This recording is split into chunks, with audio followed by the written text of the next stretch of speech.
আসসালামু আলাইকুম ওরহমতুল্লাহি ওবারাকাতুহু।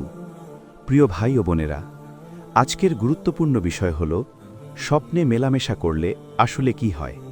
স্বপ্নে সহবাস দেখা কি গুনাহ, কি ফরজ? স্বপ্নে মেলামেশা কেন দেখা যায়? এটা কি গুনাহ, নাকি এটা সম্পূর্ণ স্বাভাবিক একটি বিষয়? অনেক মানুষ এই বিষয়টি নিয়ে চিন্তিত থাকেন, কিন্তু সঠিক ইসলামিক ব্যাখ্যা জানেন না। তাই আজকের এই ভিডিওতে আমরা জানব স্বপ্নে মেলামেশা কেন হয়, ইসলামে এর ব্যাখ্যা কী এবং এমন স্বপ্ন দেখলে আমাদের কি করা উচিত। ভিডিওটি শেষ পর্যন্ত দেখুন, কারণ শেষের দিকে আমি বলবো একটি গুরুত্বপূর্ণ ইসলামিক নির্দেশনা যা অনেকেই জানেন না। স্বপ্নে মেলামেশা আসলে কি? স্বপ্নে মেলামেশা আসলে এমন একটি স্বপ্ন যেখানে একজন মানুষ ঘুমের মধ্যে নিজেকে কারো সঙ্গে ঘনিষ্ঠ বা সহবাসের মতো অবস্থায় দেখতে পারে। অনেক সময় এটি শুধু স্বপ্নের মধ্যেই সীমাবদ্ধ থাকে, আবার কখনো কখনো এর সাথে বীর্যপাতও হতে পারে, যাকে সাধারণভাবে স্বপ্নদোষ বলা হয়। ইসলামের দৃষ্টিতে এটি অনেক ক্ষেত্রেই মানুষের স্বাভাবিক শারীরিক ও মানসিক অবস্থার কারণে হতে পারে।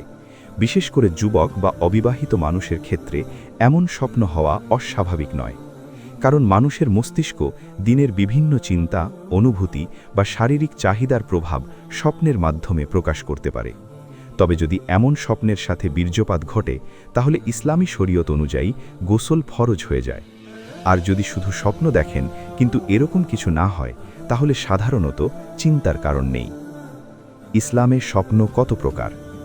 ইসলামের দৃষ্টিতে স্বপ্ন সাধারণত ৩ প্রকার হয়ে থাকে। প্রথমত, রহমানি স্বপ্ন। এই ধরনের স্বপ্ন আল্লাহর পক্ষ থেকে আসে।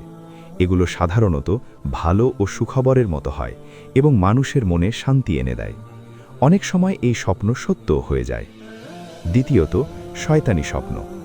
এই স্বপ্নগুলো শয়তানের পক্ষ থেকে আসে। এতে ভয়ঙ্কর বা খারাপ কিছু দেখা যায়, যা মানুষকে ভয় পাইয়ে দেয় বা অস্থির করে তোলে। এমন স্বপ্ন দেখলে ইসলামে বলা হয়েছে বাম দিকে হালকা থুথু ফেলা এবং আল্লাহর কাছে আশ্রয় চাওয়া।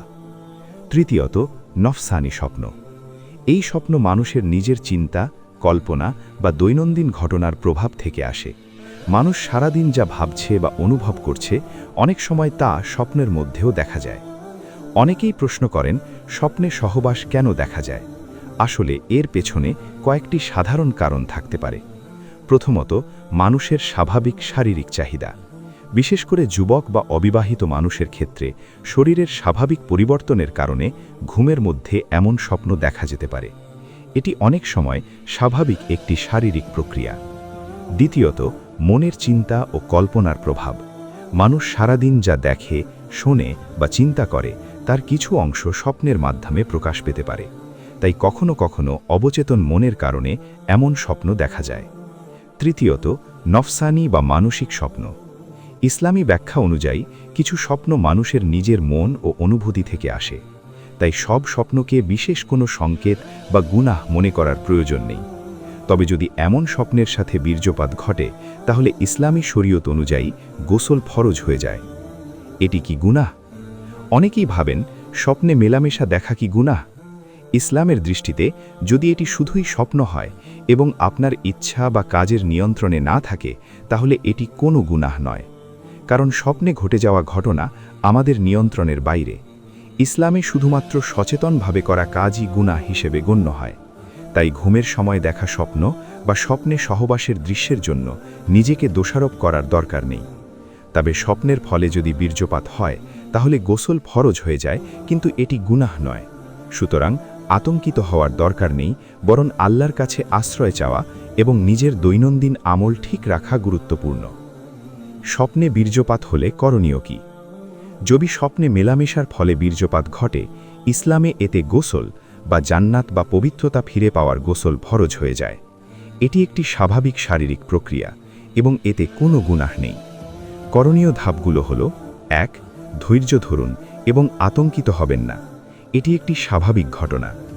২. তৎক্ষণাৎ গোসল করুন। ইসলামী শরীয়ত অনুযায়ী গোসল করার মাধ্যমে আপনি পবিত্র হন। ৩. আল্লাহর কাছে দোয়া করুন। স্বপ্নে এমন ঘটনা দেখার পরে আল্লাহর কাছে আশ্রয় চাওয়া এবং ক্ষমা প্রার্থনা করা ভালো। ৪. সতর্ক থাকুন দিনের চিন্তা ও কার্যকলাপে। দিনের সময় নিজের চিন্তা, দৃষ্টি ও আচরণকে সচেতন রাখলে মানসিক ও শারীরিক স্বপ্নেও প্রভাবিত হতে পারে। মোট কথা, স্বপ্নে বীর্যপাত হওয়া গুনাহ নয়, বরং এটি শুধুমাত্র শারীরিক প্রক্রিয়ার অংশ এবং ইসলামের নির্দেশ মতে যথাযথ গোসল করলে আপনি পবিত্র থাকবেন। হাদিস থেকে আমরা শিখতে পারি যে স্বপ্নে যেটা ঘটে তা আমাদের নিয়ন্ত্রণের বাইরে, তাই স্বপ্ন দেখে আতঙ্কিত হওয়া বা গুনাহ মনে করা ঠিক নয়। ইসলামে শুধু সচেতনভাবে করা কাজই গুনাহ হিসেবে গণ্য হয়। খারাপ স্বপ্ন দেখলে কি করবেন? যদি ঘুমে খারাপ স্বপ্ন দেখেন, ইসলামে কিছু নির্দিষ্ট ব্যবস্থা নেওয়ার পরামর্শ আছে যা আপনার আতঙ্ক কমাতে সাহায্য করবে। ধাপগুলো হল: ১. জাগ্রত হন এবং আল্লাহর সাহায্য প্রার্থনা করুন। স্বপ্নটি দেখার পর আউযু বিল্লাহি মিনাশ শাইতানির রাজিম বা অনুরূপ দোয়া পাঠ করুন। ২. বাম দিকে হালকা থুথু ফেলুন। হাদিসে বলা হয়েছে, খারাপ স্বপ্ন দেখার পর বাম দিকে হালকা থুথু ফেলা উচিত। ৩. এটি অন্য কারো সঙ্গে ভাগ করবেন না। খারাপ স্বপ্নের কথা কাউকে বললে এটি আরও অশুভ প্রভাব ফেলতে পারে। ৪. দৈনন্দিন আমল ঠিক রাখুন। নামাজ, দোয়া এবং আল্লাহর প্রতি স্মরণ রাখলে মনের শান্তি বজায় থাকে এবং খারাপ স্বপ্নের প্রভাব কমে। মোট কথা, খারাপ স্বপ্নে আতঙ্কিত হওয়ার দরকার নেই। এটি শয়তানের প্রভাব বা মানুষের নিজের চিন্তার প্রতিফলন। ইসলামিক উপদেশ অনুযায়ী যথাযথ পদক্ষেপ নিলে আপনার মানসিক শান্তি বজায় থাকে। স্বপ্নে মেলামেশা সম্পর্কিত গুরুত্বপূর্ণ প্রশ্ন ও উত্তর। Q1. স্বপ্নে মেলামেশা দেখা কি গুনাহ? উত্তর: স্বপ্নে যা ঘটে তা আমাদের নিয়ন্ত্রণের বাইরে। শুধুমাত্র সচেতনভাবে করা কাজই গুনাহ হিসেবে গণ্য হয়, তাই স্বপ্নে মেলামেশা দেখা গুনাহ নয়। Q2. স্বপ্নে সহবাস হলে কি গোসল করা লাগে? উত্তর: যদি স্বপ্নের ফলে বীর্যপাত ঘটে তাহলে ইসলামী শরীয়ত অনুযায়ী গোসল ফরজ। শুধু স্বপ্ন দেখা হলে সাধারণত গোসল ফরজ নয়। Q4. খারাপ স্বপ্ন দেখা গেলে কি করা উচিত? উত্তর: আল্লাহর সাহায্য প্রার্থনা করুন, আউযু বিল্লাহি পড়ুন, বাম দিকে হালকা থুথু ফেলুন, কারো সঙ্গে ভাগ করবেন না, দৈনন্দিন নামাজ, দোয়া এবং ভালো কাজ চালিয়ে যান। Q5. স্বপ্নে সহবাস কেন দেখা যায়? উত্তর: সাধারণত এটি শারীরিক চাহিদা, মনের চিন্তা ও দৈনন্দিন অভ্যাসের প্রতিফলন। এটি স্বাভাবিক এবং কোনো গুনাহ নয়। Q6. স্বপ্নে সহবাস বা মেলামেশা দেখলে ভয় পেলে কি হবে? উত্তর: আতঙ্কিত হওয়ার দরকার নেই। শুধুমাত্র যথাযথ ইসলামিক উপদেশ অনুসরণ করুন, গোসল, দোয়া এবং আল্লাহর আশ্রয়। Q7. স্বপ্নের মাধ্যমে কি আল্লাহ বার্তা দেন? উত্তর: কিছু সুন্দর স্বপ্ন, রহমানি স্বপ্ন, আল্লাহর পক্ষ থেকে শান্তি বা ইতিবাচক বার্তা দিতে পারে। শেষে একটি গুরুত্বপূর্ণ ইসলামিক উপদেশ। ১. স্বপ্ন আমাদের নিয়ন্ত্রণের বাইরে, তাই ঘুমের মধ্যে যা ঘটে তার জন্য আতঙ্কিত হওয়ার দরকার নেই।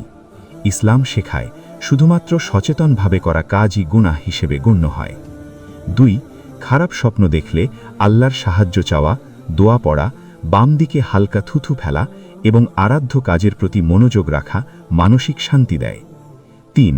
নিয়মিত নামাজ, কোরআন পাঠ এবং ইসলামী জ্ঞান অর্জন করলে আপনার মনের শান্তি বজায় থাকে এবং স্বপ্নের প্রভাব কমে। ৪.